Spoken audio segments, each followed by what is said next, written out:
Good morning everybody. Morning న్యూస్కి స్వాగతం. Okay, మొదటగా హెడ్లైన్స్ ఏంటో చూద్దాం. కుంభమేళాకు పోటెత్తిన భక్తులు, అమృత స్నానాలు ఆచరించిన 10 లక్షల మంది సాధువులు, ప్రశాంతంగా సాగిన వసంత పంచమి పర్వదినం. ఓకే, నిన్న వసంత పంచమి ఉండే కదా, దాని సందర్భంగా దాదాపు 10 లక్షల మంది సాధువులు ఇక్కడ అమృత స్నానాలు ఆచరించారంట. నెక్స్ట్ ఇది ప్రశాంతంగా జరిగింది. ఎలాంటి మొన్న ఈ మధ్య ఒక బ్యాడ్ న్యూస్ విన్నాం కదా, తొక్కిసలాట అని, అలాంటిది ఏం లేకుండా అక్కడ గవర్నమెంట్ కట్టుదిట్టమైన చర్యలు తీసుకుంది కాబట్టి అంత ప్రశాంతంగా సాగింది. ఇక్కడ చూడొచ్చు మీరు ఈ జన సందోహం ఎలా ఉందో. మొత్తం చాలా నంబర్ ఆఫ్ పీపుల్ సందర్శిస్తారు ఈ మధ్య. కుంభమేళా అంటే అంత పాపులర్ అన్నమాట ఇండియాలో. ఓకే, నెక్స్ట్ పోలింగ్కు సిద్ధం.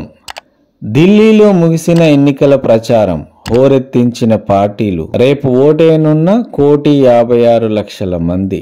ఓకే, ఢిల్లీలో ఎలక్షన్స్ స్టార్ట్ అయినాయి కదా, ప్రచారం కంప్లీట్ అయిపోయింది. రేపు పోలింగ్ ఉంది. దాదాపు 1,56,00,000 మంది అక్కడ తమ ఓటు హక్కును వినియోగించుకోబోతున్నారు. 4 కేటగిరీలు.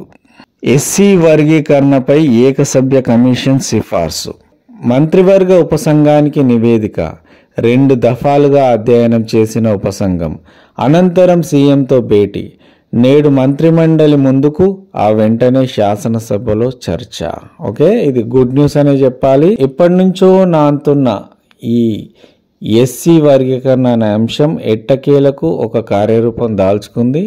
దానిపైన మొత్తం నివేదిక కూడా తయారైంది, ఉపసంఘానికి కూడా సమర్పించారు. ఓకే, ఆ న్యూస్ ఏంటో చూద్దాం. రాష్ట్రంలో ఎస్సీ వర్గీకరణపై ఏర్పాటైన ఏకసభ్య కమిషన్ ఎస్సీ ఉపకులాలను 4 కేటగిరీలుగా విభజించాలని సిఫార్సు చేసినట్లు తెలిసింది. సామాజిక, ఆర్థిక, విద్య, ఉద్యోగ, రాజకీయ తదితర రంగాల్లో వెనుకబాటు ఇతర రంగాలను పరిగణలోకి తీసుకొని ఈ మేరకు నివేదించినట్లు సమాచారం. తొలి కేటగిరీలో అత్యంత వెనుకబడిన ఉపకులాలను, 2వ కేటగిరీలో మాదిగ ఉపకులాలు, 3వ కేటగిరీలో మాల ఉపకులాలు, 4వ కేటగిరీలో ఇతర ఉపకులాలను చేర్చినట్లు తెలిసింది.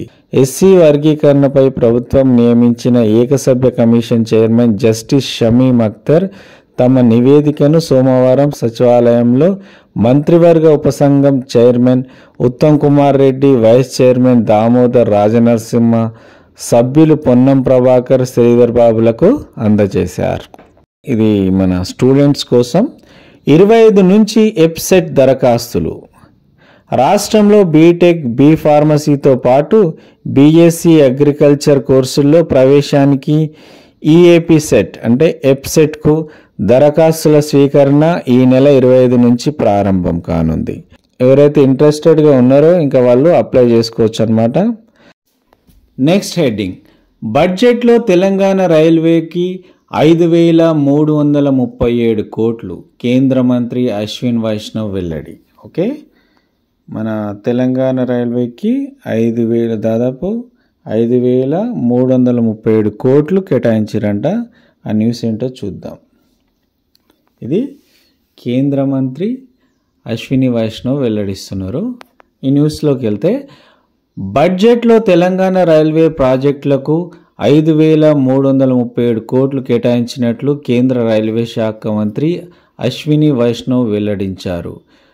2009 నుంచి 14 మధ్యకాలంలో గత యూపీఏ ప్రభుత్వం ఉమ్మడి ఏపీకి ఏటా సగటున కేటాయించిన 886 కోట్లతో పోలిస్తే ఇది 6 రెట్లు అధికమని పేర్కొన్నారు. 19 సంస్థాగత జిల్లాలకు భాజపా అధ్యక్షుల ఎంపిక. 8 మంది పాతవారే, 12 చోట్ల బీసీలకు అవకాశం. ఓకే, భాజపా అధ్యక్షుల ఎంపిక జరుగుతుంది. నెక్స్ట్ ఇక్కడ 8 మంది పాత వాళ్ళే ఉంటారంట, 12 చోట్ల బీసీలకు అవకాశం ఇస్తున్నారు. ఓకే, న్యూస్లోకి వెళ్తే, రాష్ట్రంలో భాజపా 19 సంస్థాగత జిల్లాలకు కొత్త అధ్యక్షుల పేర్లను సోమవారం ప్రకటించింది. మొత్తం 27 జిల్లాల అధ్యక్షుల పేర్లు ఖరారైనప్పటికీ 8 మంది పేర్లను అధికారికంగా వెల్లడించలేదు. తెలంగాణ సంఘటన పర్వ్ 2014 ఎన్నికల నియమావళి ఆధారంగా పార్టీ రాష్ట్ర ఎన్నికల అధికారి ఎండల లక్ష్మీనారాయణ 19 జిల్లాల అధ్యక్షుల పేర్లతో పాటు ఆయా జిల్లాలోని అసెంబ్లీ నియోజకవర్గాలకు రాష్ట్ర కౌన్సిల్ సభ్యుల పేర్లను వెల్లడించారు. ఓకే, ఇంకో హెడ్డింగ్ ఇక్కడ, అరకోటి ఇళ్లలో గృహజ్యోతి. జనవరిలో 50.16 లక్షల ఇళ్లకు ఉచిత విద్యుత్. ఓకే, ఇక్కడ ఇంకో వార్త ఉంది. ఎమ్మెల్సీ ఎన్నికలకు బారసాత్ దూరం.